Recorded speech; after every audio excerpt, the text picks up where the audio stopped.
Hey, this is Todd Masson with the Marshman Masson channel. I'm out here on another frigid winter day trying to catch some speckled trout and redfish. Skies are mostly clear, but it's cold. Let's see what we can catch. All right, I wanted to fish inside this flood protection wall, but there was a barge coming through the lock, so I figured I better wait my turn. And the water temp currently is 49 in here.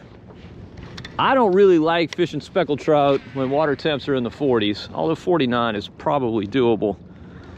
But in this little area here, redfish used to stack up in crazy numbers when water temps would get in the 40s. Hadn't happened in a few years, but since I had to let that barge pass, I decided to duck in here and find out. Not gonna spend a whole lot of time in here. Usually when the fish are in here, everybody's in here, and you can tell it's not another boat. Of course, somebody's gotta be the first one to find them. It's super deep in here, it's 13 feet. Deep for South Louisiana, and that's why those fish would stack up in here, because that deeper water at the thermocline is a lot warmer than what's at the surface. But it's funny how some places produce a ton of fish and then inexplicably they just stop producing fish. This was one of those. All right, it was worth a check, but stop number one was a bust. On to bigger and hopefully better things. All right, now we're at this flood control structure. A lot of times the boats stack up here as well. Another definite place to check with water temps in the 40s. Could certainly catch a trout or two, but definitely fishing more for redfish in here. It's 11 feet deep where we are. Water's racing out through this lock. We've got this stiff wind behind us, pushing us toward the lock.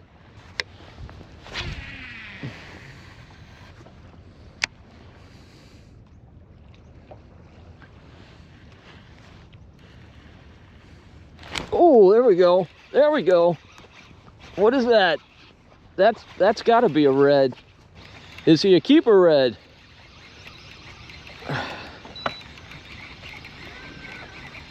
We're finna find out. Oh yeah, he is a keeper red. It's a nice fish. All right, there we go. It's about a 20-inch redfish, super white. Look how white this fish is.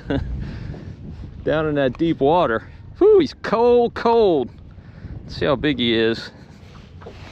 All right, believe it or not, this fish is like 17 and 7/8. He's a little short. Redfish in Louisiana have to be 18 inches. He's close. I could probably stretch him, but no point. We're just gonna let him go. That's a positive development though. Glad to get a hit. By the way, I'm throwing a 3/8 ounce death grip jig head with a limbo slice matrix shad. Deadly combo for fishing at depth. And like I said, it's about 10 feet here.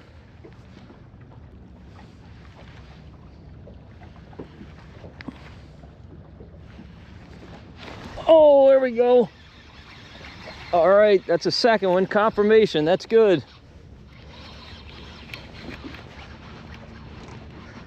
He feels about the same size, maybe a little smaller.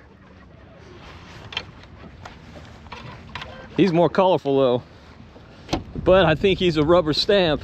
Size-wise, I don't think this dude's gonna make the cut.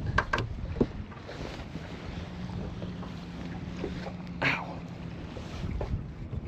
Much prettier fish. Yeah, he's 17 inches. He'll be legal in just a few months. Come to the back of the boat, make it easier. They seem to be right off that fender.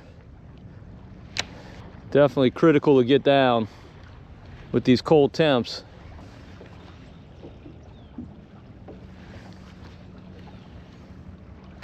Oh, there we go. Oh, he feels a little nicer. Yep, he feels a little nicer. No doubt about it. This fish might be too big to keep. Of course, in Louisiana now, you can't keep anything over 27 inches. But he's not that big. I'm getting a glimpse of him now. He's good keeper size. You can tell this water's cold. These fish are just giving up so quickly.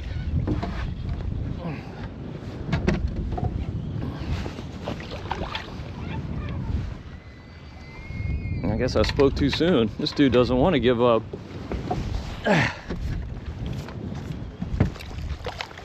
All right, there we go. That's a bigger fish. That's about a 22-incher or so. Definitely a nice fish. All right, I put him on the tape. He's 23. Just a little bit bigger than I like to keep. Rather release that fish. Definitely a blast to catch. Absolutely awesome action.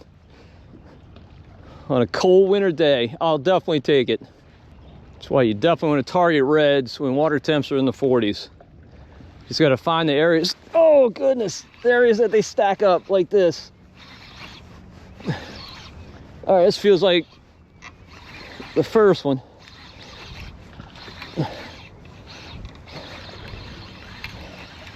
He's acting like a trout, but he's a red. Whoa. All right. That's a 17-incher. All right, not putting any meat in the box, but having a blast. This is so awesome.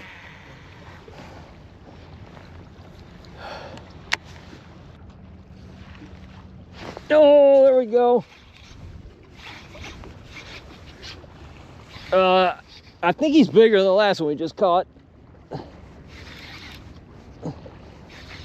Yeah, he's gonna be closer to that one that was too big to keep.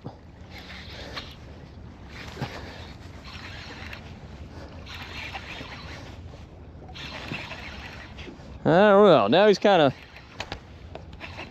giving up a little bit.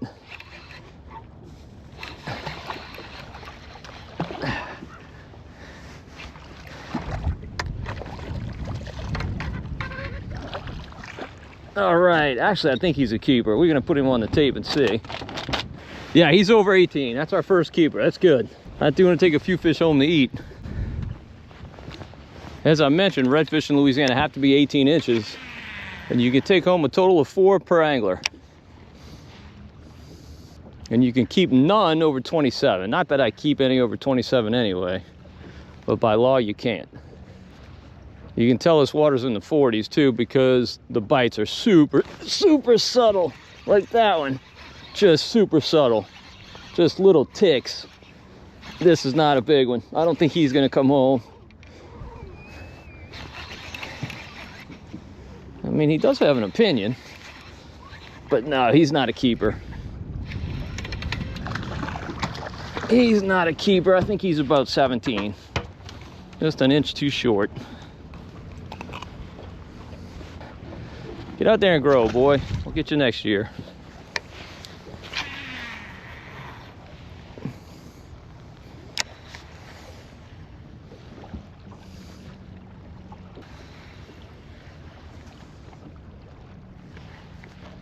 Oh, there we go. It's just every cast. Okay, this is a good one. This one's gonna be probably too big to keep.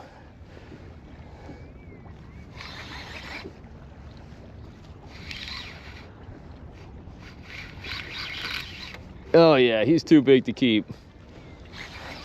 We have to get the net out for him. Oh yeah, that's a good red. That's a big red. That's bigger than the other one that we had to let go. This one's pushing 27. That's a big fish. Yep. Oh, there he goes. Well, he saved himself from getting a tag. As cold as it is this morning, it's supposed to warm up into the low 50s today. So I'll be shedding some of these clothes. But next week, by the time you see this video, we're supposed to have some severe cold. These reds should be right back in here when it gets cold again.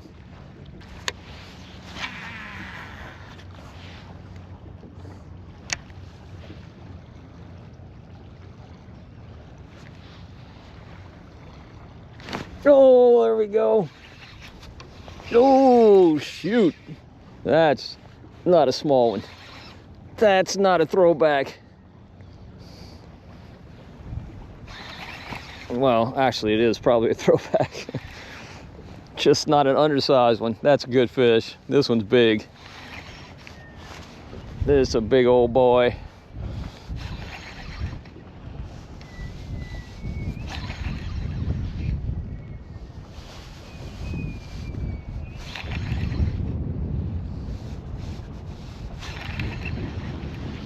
This is a dinosaur. Good thing it's winter. This fish won't fight as much as it would in the spring or fall or even summer. Uh-oh. You want to come under the boat, huh? All right, go ahead. Just don't get in that trolling motor, please.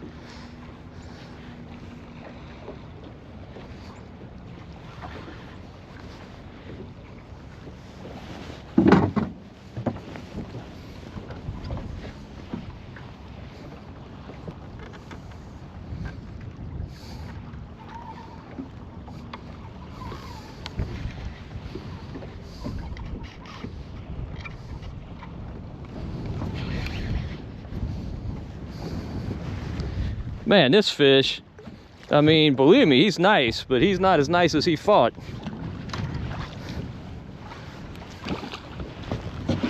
You just never know. Every fish is different.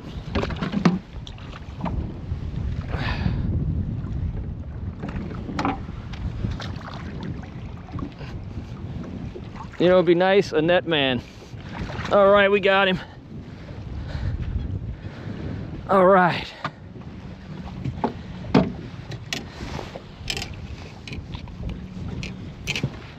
I mean, it's a good fish, but not what I thought he was. He's a 22-incher. I'm gonna go ahead and keep him.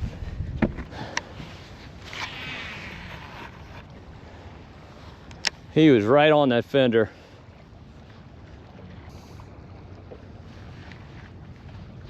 And there's another one right on the fender. Oh, another nice one. We gotta keep him out the fender. I don't think he's as big.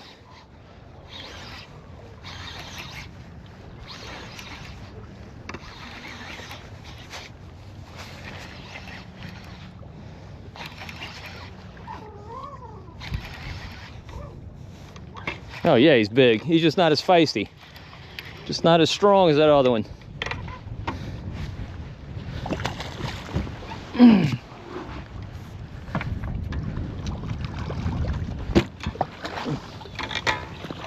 All right, we got him. It's another keeper too. Not too big, not too small. Look how deep he took it. That dude wanted that bait. It's another 22-incher.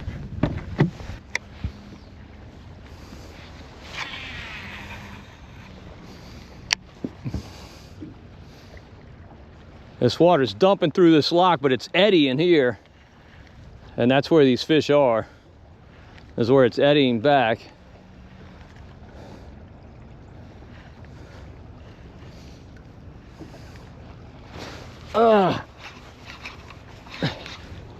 Oh goodness. What a spectacular redfish bite. It can't possibly get any better. This is not a big fish. Oh, who knows? They've been fooling me today, so who knows? I think he might be an 18-incher. Yes, that's a legal fish. That one's long and lanky. Yeah, this fish is 19 inches. These are ones I really like to catch. That's our final keeper. By law, we can keep no more.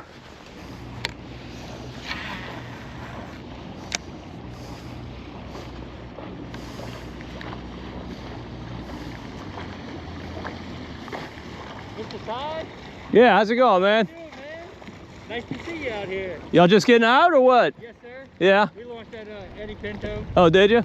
Man, that's awesome to run into you. Yeah, good seeing y'all. Where you heading? You heading to MRGO? Yeah, I was going to try think about the rocks today Right. with a jerkbait. Yeah, it should be good. It was great the other day. We'll try that, and if we pushing to the marsh. Okay. Well, good luck. Good seeing y'all. Hey, hey. Come here.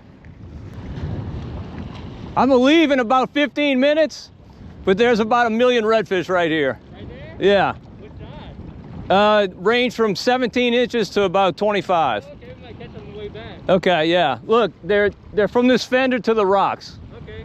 I don't have a spot lock, so it's tough for me. Oh, okay. All right, well, good luck. Appreciate it.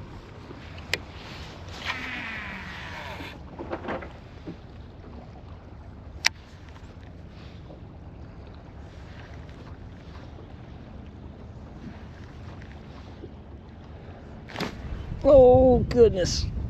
Goodness gracious.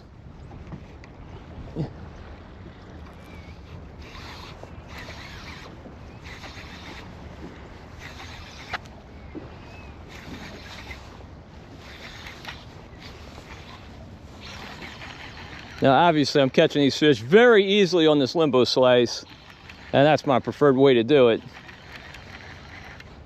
But it makes it even easier if you have dead shrimp and these cold events. Oh, good fish. I think this dude would be a keeper. Whew, man, fish is cold. That's a solid fish, really solid.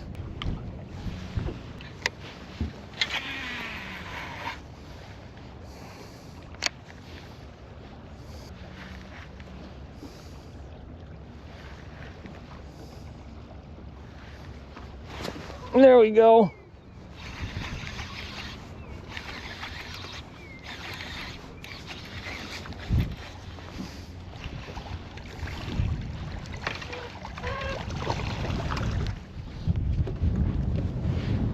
I think he might be another keeper. I mean, not for us, obviously. Just a hair short. So long, sucker. All right, I can sit here all day and do this, but I like finding fish more than I like catching fish, although I love catching fish. I'm gonna see what else I can find. My day is already made, just so spectacular. I love winter fishing, love it. All right, so I've come to the rocks right outside that lock. That lock's just right there. I'm gonna throw this SP57 and lavender shad. See if I can catch a big speckled trout or two, or any speckled trout. Water temp right here is showing 50.6. I'd rather it a couple degrees warmer, but at least it's in the 50s, barely. Fortunately, the water clarity is really good.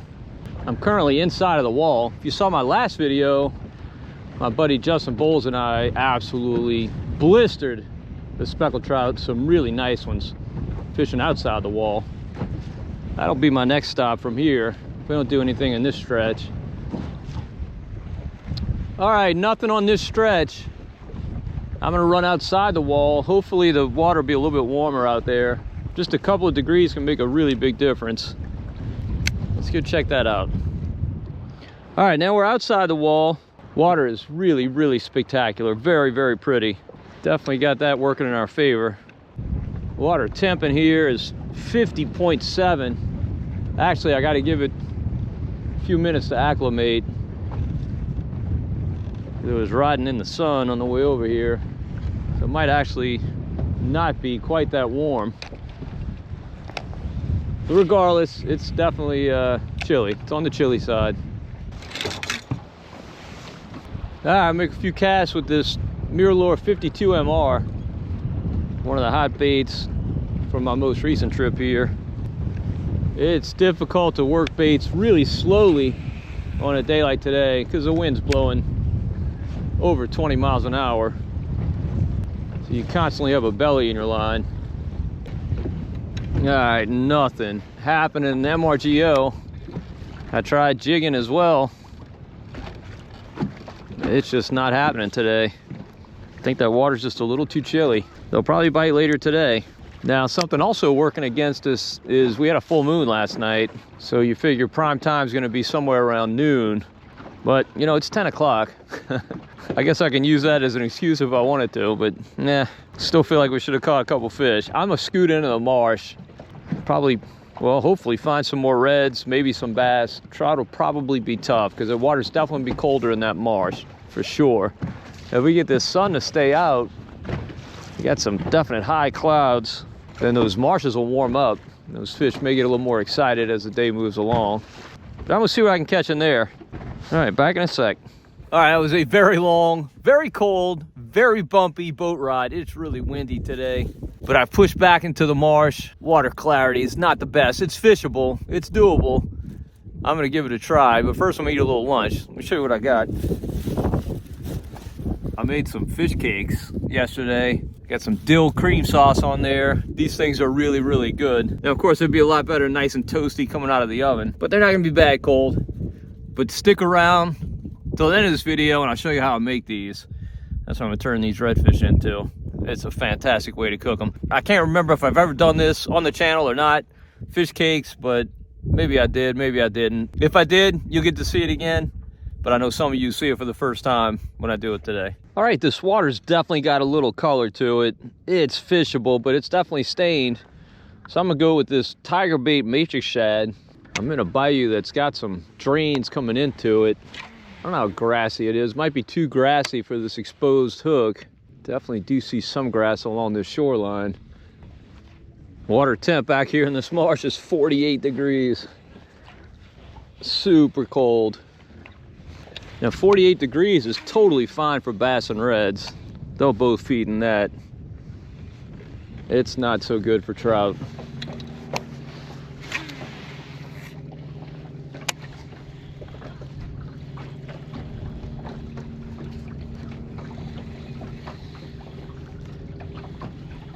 Oh, there we go. What is that?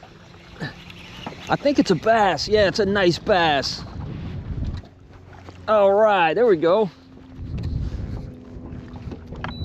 These guys will bite in this weather. Hey, he took it nice and deep too. Glad to see it. All right.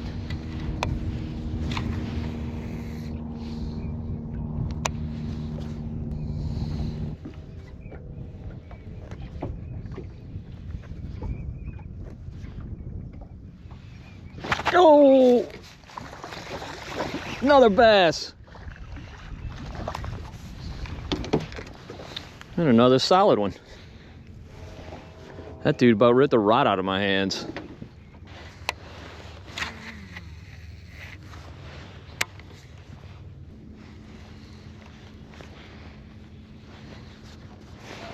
Oh, there we go. Another bass. And definitely digging the tiger bait in this kind of stained water. This bayou kind of broadens out. Definitely a lot shallower. It's 3 feet right here, which isn't bad. But there's scattered grass all through here. I'm just kind of running the bait next to it. I'm just hopping it. Got a pond up ahead that's draining through here on this falling tide. These fish are just loading up on these baits. It's not a hard bite at all. Yeah, I know in more northern areas, 50-degree water. Oh shoot, I missed him.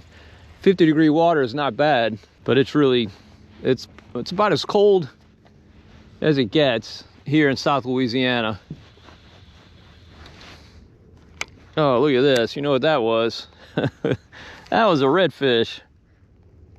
Look at that scale. That's definitely a redfish scale. Now, the weather was supposed to get next week, supposed to be severely cold. I just looked a little bit ago when I was eating lunch, and they've actually moved the forecast down. Hopefully it moderates before you see this. But goodness, it does not look good at all. That's definitely going to shut down this marsh fishing for sure. This might be the last Marshman Masson video you see for a couple weeks. All right, it's not really the perfect water for it, but I made a change to a green hornet matrix shad because I got to work my way back up the bayou. Fishing water already fished. Just want something different to show them.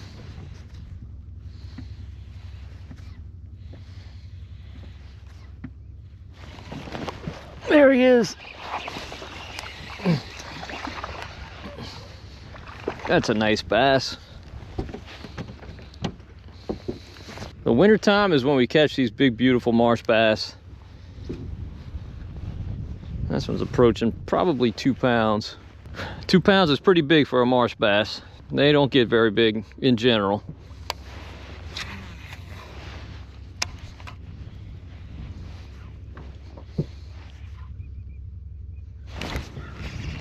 I got a terrible hook set that time. Another nice one. Despite the bad hook set, we got him. You can see there's still some eelgrass in here. That stuff's gonna be really walloped by the weather next week. It'll probably be done for the winter, and then it'll spring back in the spring. Start growing again in maybe March, maybe late February. If we have a mild February, unlike our January, which is turning out to not be mild at all. If this forecast holds, it'll be the coldest January in a very long time. Maybe ever, I don't know.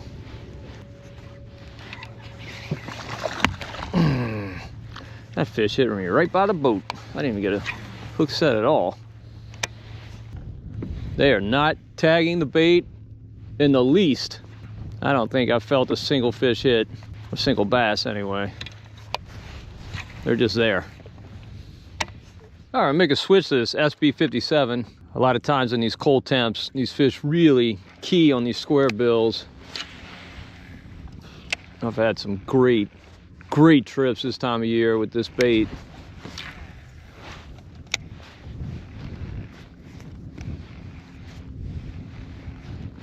Oh, there's a fish. Beautiful bass. All right. He smacked the SB. This dude's got orange eyes. Beautiful fish. Man, is he cold. They just love this bait in the winter. Beautiful bass. Nothing like a hit on a hard plastic. Man, so much fun.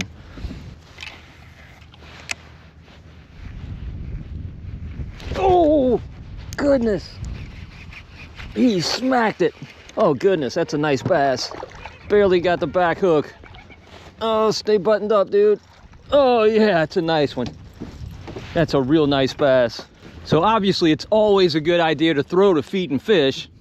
But on a day like today, when water temperatures are down, it's especially crucial, because you know there are fish scattered all over here, but most of them are not feeding. So they're just kind of real dormant, just sitting there. So you got to focus on areas where fish move into to go feed.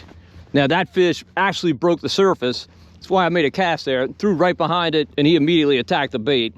You know, in days when water temperatures are a little bit warmer, you don't necessarily have to throw to feeding fish. You can kind of get those reaction strikes, get those fish to hit baits, even if they're not in feeding mode. Day like today, low water temps, that's typically not the case. This guy only had the back hook, but he wasn't getting off. He's hooked well. All right. And so what I mean by places that fish are actively feeding, like you want to throw to points like that, points like that, point like that. Now this fish was not on this point. He was kind of a little bit more this way. But again, he came up and hit something and kind of revealed himself to be actively feeding. We also caught some in a marsh drain further up the bayou. You know, obviously those fish are gonna move to that marsh drain to go feed. All right, I'm gonna go ahead and fish my way out of here, but I'm gonna wrap up the fishing portion of this video. Next time you see me, I will be in my kitchen. All right, here we go, making fish cakes tonight. These are gonna be even better than the ones I had on the boat, because of course these are gonna be fresh out the pan. But let me show you the ingredients that you need to make these. All right, this is not a necessary ingredient. It's Zatarain's crab boil. I like to kind of make my fish taste a little bit like crab meat. So I do love this stuff. If you don't have it though, you definitely don't need it, but I'll include a link in the video description in case you want to order some. It's available on Amazon. In addition, we've got some just regular iodized salt. We've got some flour, and then you're gonna need some kind of milk. I've got some half and half here. Regular milk would be totally fine, but if you do have some cream, that's great. Got an onion, got some bell pepper, and then we're gonna make a sauce to put on top of these. That requires mayo, sour cream, and dillweed. Which sounds like an insult, but it's actually an herb. It's very, very good. Actually, in this recipe, I do use a fair amount of it. If you can get it fresh, definitely better, but all I have is this dried dillweed, and it's also totally fine. All right, so first off, I'm gonna put some crab oil into some water. I got some water boiling. You can see the fire is nice and high, or it's coming to a boil. It's not boiling yet. Okay, and to that we're gonna add a really good amount of salt. If you don't have the crab boil, you can just do salt. Just taste this.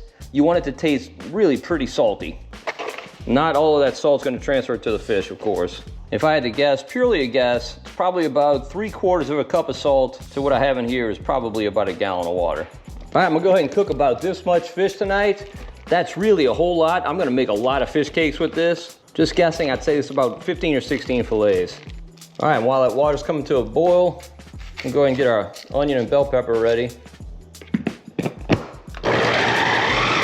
I just realized I forgot a very important ingredient. That's a stick of butter. We're gonna put that in our pan, get that nice and melted. Actually, this is only a partial stick. I'm gonna grab some more. Put that in our cast iron skillet. We're gonna add our veggies. And we gotta cook those down. And you know, I'm just thinking about some other ingredients I forgot. Always the case. Think about them as you move along. I'll get to those in a minute though. All right, looks like we're boiling here. Yes, we are. Time to add our fish fillets. All right, we're gonna let these return to a boil. And then you really don't wanna overcook them.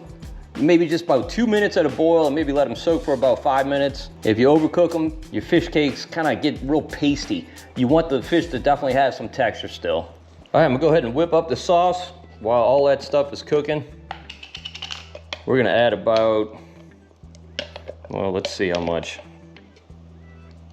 Let's say that's what, a 1/2 cup? We're gonna need a little more than that. I like a lot of sauce. So maybe 3/4 of a cup of mayo. Then you wanna add equal parts sour cream. So about 3/4 cup sour cream. And then we're gonna add a lot of this dill weed. I almost find you can't put too much. A little does not go a long way. So there you go, that's how that looks. Oh, we also need some salt and pepper. All right, mix that up, and that's what our sauce looks like. Trust me, this stuff is phenomenal. Not a lot of ingredients, but man, it's good. Store that in the fridge. So our onions and bell peppers are cooking down nicely. Once these get soft, we're gonna add some flour and then some of that 1/2 and 1/2. All right, we go. Our fish is definitely done. Go ahead and shut it off and let it soak just a couple of minutes, and then we'll go ahead and pull those out. All right, our veggies are getting close. We're gonna turn those down, get our fish out. Soon we'll be making fish cakes. Now this is really best with firm flesh fish. I do make it with speckled trout occasionally, but it's better with redfish, marsh bass, stuff like that. It holds up a lot better. Definitely you could do it with snapper if you're an offshore fisherman. You can do it with flounder. I gave some of that batch that I made the other day to my neighbor, some of those fish cakes. He couldn't believe how much they taste like crab cakes. When you make them this way, they really do. All right, now our veggies are ready for the flour. Now you can add as much flour as you want. Just do it in steps. The more flour you add, the more your fish cakes are gonna hold together. The negative to that is, you know, you kind of got a lot of other stuff in there other than fish. So it's kind of a fine line. Everybody wants to have a crab cake or a fish cake that's nothing but crab meat, nothing but fish, but you need some kind of binder to hold it together. I've erred on both sides of that. And if you don't put enough flour, they really don't hold together in the pan. And heck, I may end up doing it tonight, who knows? But when you go to flip them, they just crumble and fall apart, and it really kind of makes a mess. But I'll try and guesstimate how much flour I add so you can see it.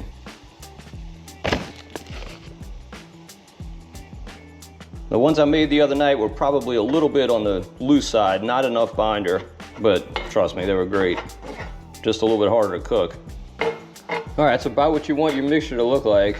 And then we're gonna add our 1/2 and 1/2, and then it gets kind of pasty after that.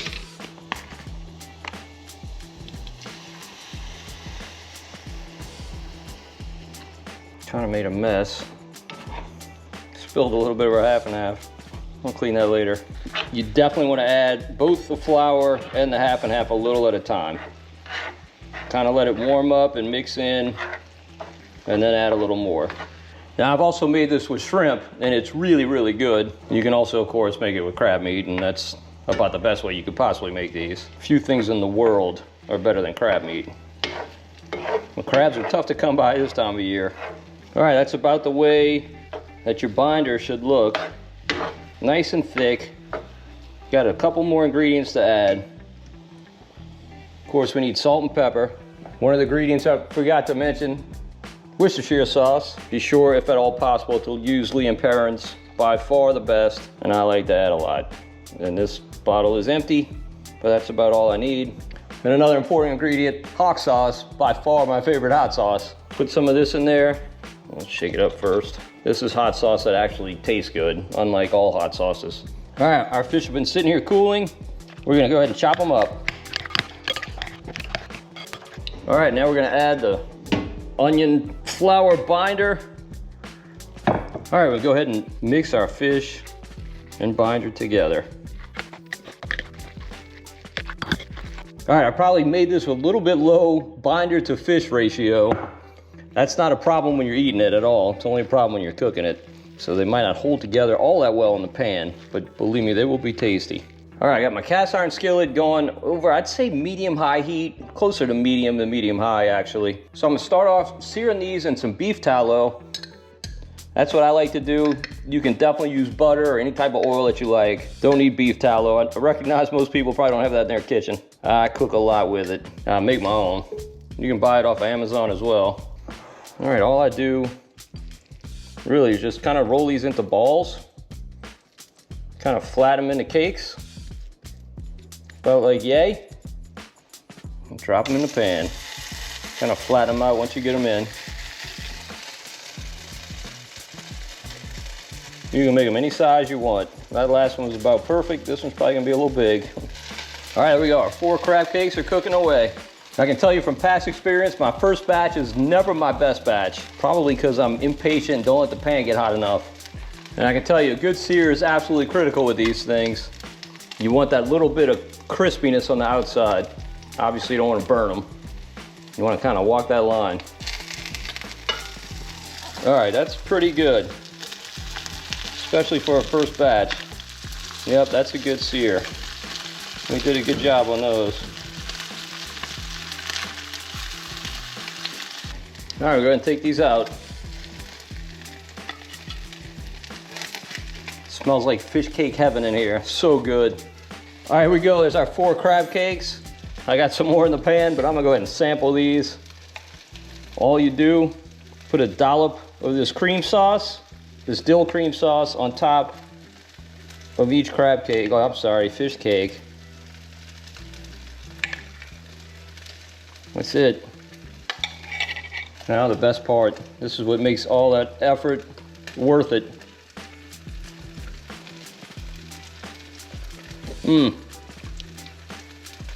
They were good the other day on the boat. They're really good, cold, but they're a lot better hot. Absolutely fantastic. You saw what I did, not very hard. Make these at home, you will not regret it.